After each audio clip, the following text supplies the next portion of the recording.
Happy Mother's Day sa lahat kahit hindi ka nanay. Welcome to Sir Parts Talks in Filipino. Yan guys, magandang araw po sa ating lahat. And welcome sa ating usapan ngayon. It's in Filipino. Ngayong araw, ipinagdiriwang natin pinagdiriwang natin ang guys. Pinagdiriwang natin ang nandito na tayo. Happy Mother's Day. Mother's Day. Ayan, naka-receive na ba ng mga regalo? Hindi naman bulaklak lang yung dapat ma-receive, no? Pwedeng guys, pwede lutuan niyo yung nanay ninyo, pwede niyo i-greet, pwede niyo i-kiss, pwede niyo i-hug. Pwedeng kahit na sila ma-feel nila na meron kayong oras at time sa kanila. Ayan, so let's start sa talk natin. I hope ma-entertain kayo dito at yun, meron tayong English version na nagawa kanina at ngayon gagawa tayo in Filipino. So, okay, balik tayo. Ngayong araw, pinagdiriwang natin ang isa sa pinakamalagang tao sa mundo, ang nanay. Happy Mother's Day sa lahat ng mga ina. Pero tika, hindi lang pala ito para sa mga nanay, para din ito sa atin na naging nanay, sa mga kapatid, teacher na mas stricto pa sa nanay mo, boss na laging may deadline na, kaibigan na laging nagtatanong kumain ka na ba, at lahat ng taong marunong mag-alaga kahit hindi biological na magulang.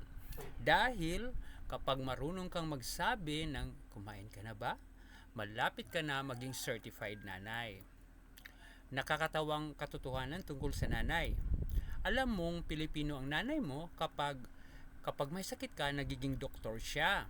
Anak, inom ka ng salabat. Kapag tamad ka, nagiging general siya. Bangon, hindi ito resort. Kapag wala kang pera, nagiging ATM siya. Ma, may project po kami. Project? Ulakwatsa. At kapag may kasalanan ka, bigla siyang nagiging FBI plus CIA plus NBI. Hindi mo pa nasasabi, alam na niya ang buong kwento. Anak, umamin ka na. Ma, paano mo nalaman? Mothers know everything. Kasi saya ng Mother's Day. Ang selebrasyon ng Mother's Day ay nagsimula dahil sa isang babae na si Anna Jarvis. Noong 1908, nag-organisa siya ng pag-alala para sa kanyang ina na tumulong sa mga sugatang sundalo at sa komunidad. Dahil sa kanyang pagsisikap, noong 1914 ay naging opisyal na selebrasyon ang Mother's Day. Ang layunin nito ay simple: parangalan ang sakripisyo, pagmamahal at dedikasyon ng mga ina. Pero ang nakakatuwa, si Anna Jarvis mismo ay kalaunan ay nadismaya dahil naging sobrang commercial ang selebrasyon.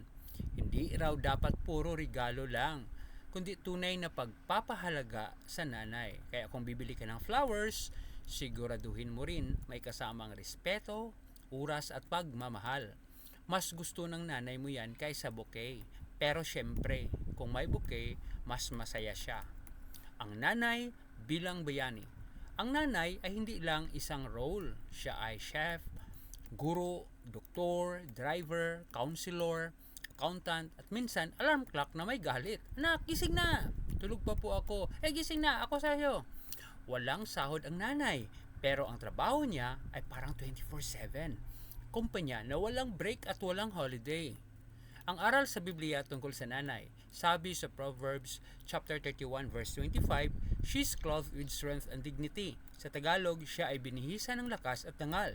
Ang nanay ay hindi lang mahinhin, siya ay matatag kahit pagod na pagod na. At sa Proverbs chapter 31 verse 28, her children arise and call her blessed. Ang mga anak ay tumatayo at tinatawag siyang pinagpala.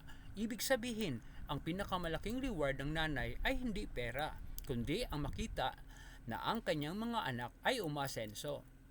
Para sa mga parang nanay.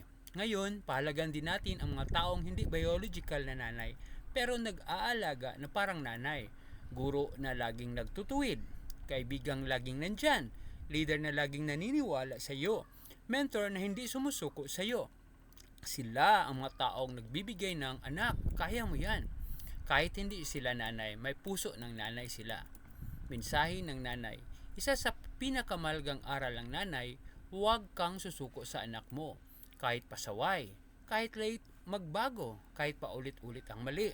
Sabihin pa rin niya, anak, kaya mo yan. At minsan, yan lang ang kailangan ng tao para bumangon ulit. Paanyaya, sa panahon ngayon, maraming tao ang pagod na sa buhay. May gustong umangat, may gustong magbago ang future, may gustong tulungan ang pamilya. Kaya ng isang nanay na laging gustong mas gumanda ang buhay ng kanyang mga anak. Kaya mahalaga ang mga community na nagtutulungan at nag-i-encourage sa isa't isa. Isa na dito ang Team Best. Ang Team Best ay para sa mga taong gustong maging better, empowered, successful at transformed. Dito, hindi ka iiwan. Parang nanay, laging may, anak, kaya mo yan. Kaya ngayong Mother's Day, wag lang flowers ang ibigay. Bigyan din natin ng pagmamahal, paggalang, oras at mabuting buhay. Dahil ang pinakamasayang regalo sa nanay ay ang anak na matagumpay at maayos ang buhay. Happy Mother's Day sa lahat ng nanay at sa lahat ng parang nanay kung magmahal. At kung gusto mong umangat sa buhay, matuto at sumama sa isang community na naniniwala sa iyo, welcome ka sa Team Best. Dahil minsan, ang pagbabago ng buhay mo nagsisimula sa isang oo. Susubukan ko. Maraming salamat at Happy Mother's Day. Bye!